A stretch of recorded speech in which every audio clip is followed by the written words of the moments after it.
Adalynn Ross, a 72-year-old woman, led a quiet life. A life so quiet she barely spoke to anyone.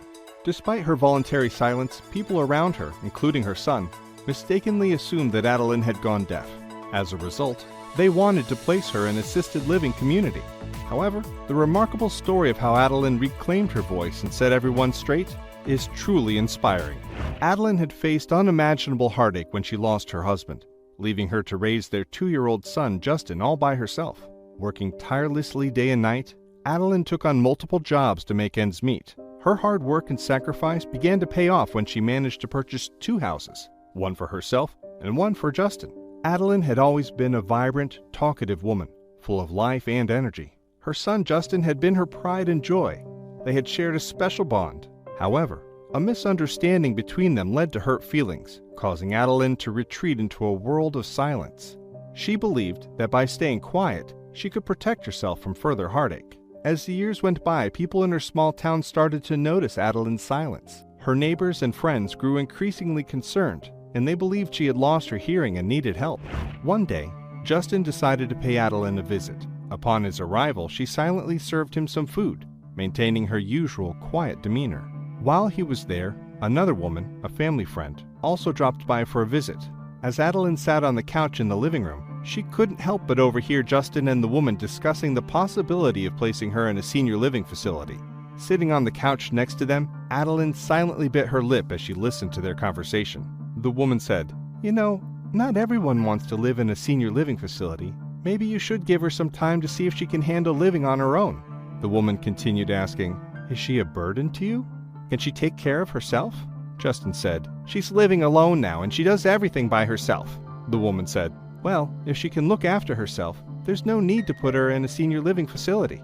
Justin, however, was adamant. "I need the money." The woman, concerned, cautioned him. "It's a bad move to sell the house where you were raised with love and support." But Justin was unmoved by her words. "My mom became useless, and I don't need her in my life anymore. It's about looking forward, not back. Do you know what I mean?" The next day, Adeline decided to visit Whitegate Assisted Living to see if the place was worth considering. She spoke with the manager, who seemed like a nice man, and chatted with a few residents. To her surprise, Adeline found herself liking the facility. She took a moment to sit on a bench outside the building to gather her thoughts. As she sat there, an elderly woman approached her and struck up a conversation. Adeline shared her story, and the woman expressed sympathy for her situation. However, the woman also mentioned that life at the assisted living facility could be quite dull. She pointed out that Adeline could continue living in her own home if she wished. Adeline responded, saying she had decided not to speak to her son anymore. The woman, undeterred, asked, "So what? Women your age are getting married again and again, finding happiness in their new relationships. Why couldn't you do the same? It might even teach your son a valuable lesson." Justin visited Adeline again the following week. As soon as he stepped through the entrance door, he began talking to her, asking for her identification documents. He needed them to apply for Whitegate, but did not expect his mother to respond. To his surprise, Adeline spoke up. "I'm not giving you any of my documents. I want to live here for the rest of my life." Justin was initially shocked, quickly began arguing with his mother. He accused her of being selfish for not talking to people, while Adeline countered by reminding him of his past mistakes. When Adeline mentioned the possibility of getting married, Justin burst into laughter. "You're not young, Mom. Come on. Nobody will marry you at this age." Determined not to let her son insult her, Adeline anticipated his next move. She said goodbye to Justin and ushered him out of the house. As she closed the door from inside, she added, "Did you know that the house you're living in is also in my name, and I've continued to pay the property taxes until today?" Justin nodded angrily. Adeline continued, "Well, I'm going to need that house. I'll sell it, and I'll use the money for my wedding." With that, she shut the door, leaving Justin puzzled outside. Adeline called her friend Journey, and they went shopping together. After shopping, they visited a photographer's studio to have Adeline's pictures taken. Journey helped her register on several dating websites, and soon Adeline found herself laughing and responding to flirtatious messages from men on the internet. While there were many men her age, Adeline was interested in someone younger. She posted that she was looking to sell her house and would give the money to a younger man who would marry her and live with her. The offer generated a flurry of responses, and Adeline narrowed down her choices to 3 men, aged 25, 32, and 38. The young men came to her house, and Journey, along with Adeline, spoke with them to discuss and agree on the details of their potential arrangement. Adeline explained to the men that she wouldn't be selling the house right away, as she had enough money to support all of them for the time being. However, she was having trouble deciding which one should stay and live with her. Journey, half-jokingly, suggested that it might be fun to have all of them live in the house together since it was an agreement, and they could each contribute to Adeline's life in their own unique way. Adeline was initially hesitant, thinking the idea might not be socially acceptable. However, the three men discussed the proposal amongst themselves and agreed that they were comfortable with the arrangement. One of them was a skilled cook who could help in the kitchen. The second was a contractor who could handle home repairs and maintenance. And the third, a tall, struggling writer, could offer stimulating conversation over a glass of wine. Journey, excited by the unconventional idea, urged Adeline to consider keeping all three men. She was already captivated by the thought of such a bold and daring arrangement. The next day, Justin visited the house again, accompanied by the woman from their previous conversation. The woman was shocked when she entered the house and saw the three men working inside. Adeline was sitting on the couch, chatting with the tallest man. The woman, clearly smitten, asked, "Who are these handsome fellows?" Adeline replied with a laugh that they were her husbands. The woman sat down next to Adeline and whispered, "Are they for real? I mean, do you all sleep in the same bed together, or what?" Adeline was about to answer her when Justin interrupted them. "Mom, what is this scene you're creating? Are you out of your mind?" Adeline looked at her son and calmly replied, "It's called happiness. I think you forgot what it was when you offended me and never apologized." Justin simply smirked and said, "Stop it." Adeline turned to the woman and announced, "You know what? We're all flying to Hawaii. I think the weather is better there right now." The three men stopped what they were doing and stared at Adeline with dropped jaws. Adeline laughed. "I think I forgot to tell you. We're leaving tonight." That evening, Adeline and her three husbands flew to Honolulu. The flight itself took over 9 hours, so Adeline enjoyed some wine and engaged in a long conversation with her tallest husband. She shared her story about Justin with him. Adeline had only Justin in her life, and she had always considered him her partner and friend. She took him to karate lessons for almost 10 years, driving him there twice a week. They went on trips together, and Adeline even went hunting with her son. She was the happiest mom on earth, until Justin got married. Adeline's daughter-in-law turned out to be a difficult and unpleasant person, often cursing at Adeline and using inappropriate language towards her. Even when Adeline gave her second house to her son's family as a wedding gift, her daughter-in-law didn't like the house. Her family was stubborn and openly criticized Adeline for the supposedly mediocre house.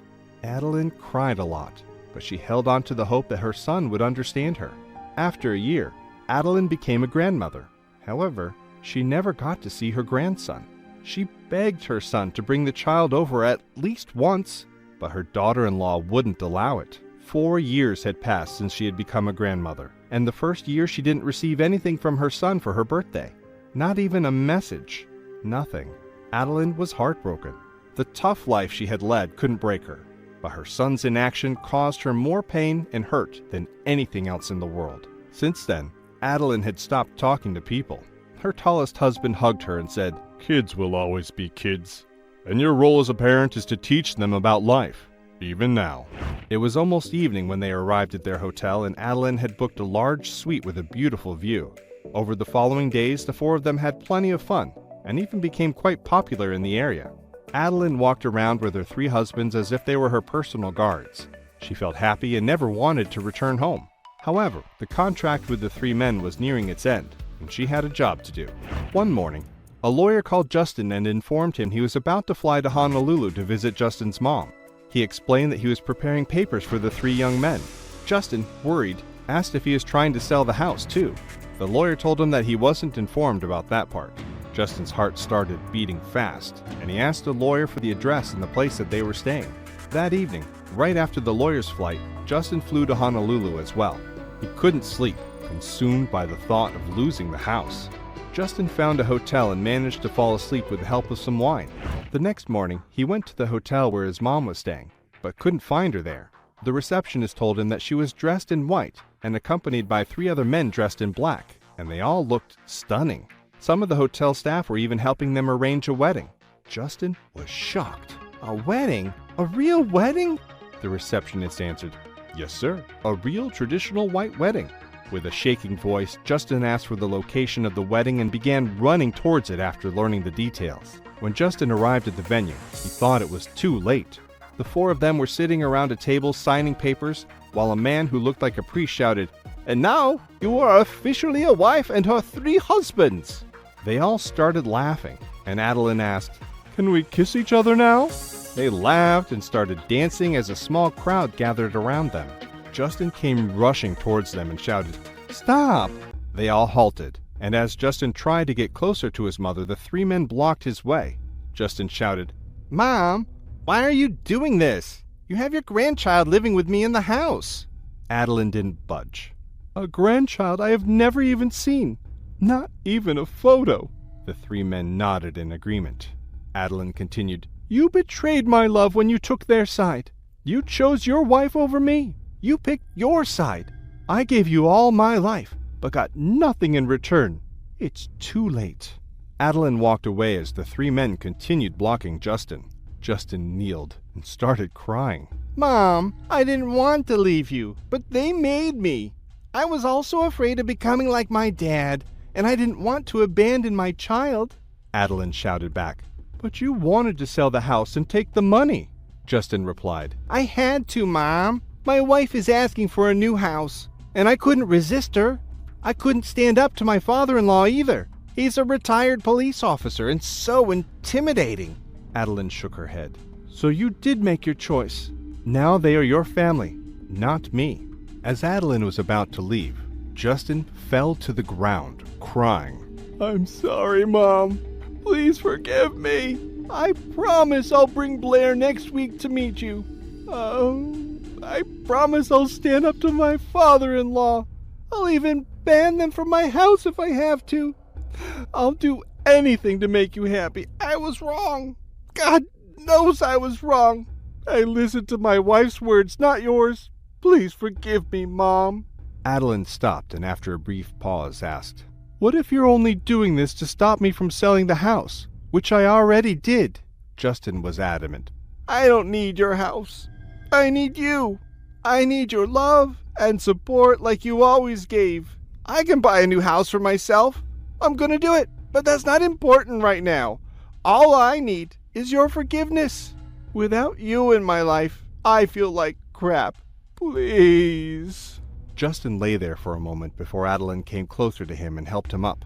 She looked into her son's eyes and said, "Blair. Sounds like a good name to me. I'll be waiting for him next Wednesday." Adeline then turned to the 3 men and said, "Let's continue, gentlemen. We have a lovely party ahead." In truth, Adeline hadn't sold the house at all. She had hired the 3 gentlemen to teach her son a valuable lesson, and for that, she needed strong, convincing characters. Fortunately, her plan worked, and Justin learned his lesson.